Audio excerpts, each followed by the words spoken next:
खबर शामिल करते हैं मेलसी से। नदीम इकबाल की रिपोर्ट के मुताबिक मेलसी 2050 में इस्लाम दुनिया का सबसे बड़ा मज़हब होगा।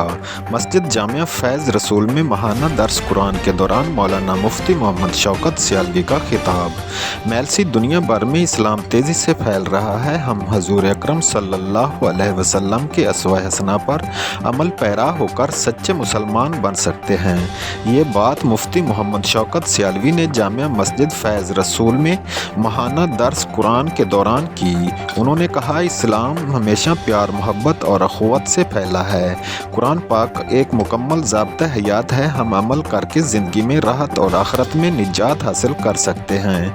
इस मौका पर मेलसी प्रेस क्लब के एहतसाब कमेटी के chairman Mohammad Aslam Khan Yousafzai, doctor Rao Khalil Ahmad, senior साफ़ी सजाद अहमद सईदी, सादिक अली मिर्ज़ा, डॉक्टर मंजूर अहमद राव, आबिद अली, मलिक, नदीम इकबाल के अलावा शहरियों की कसीर तादाद मौजूद थी।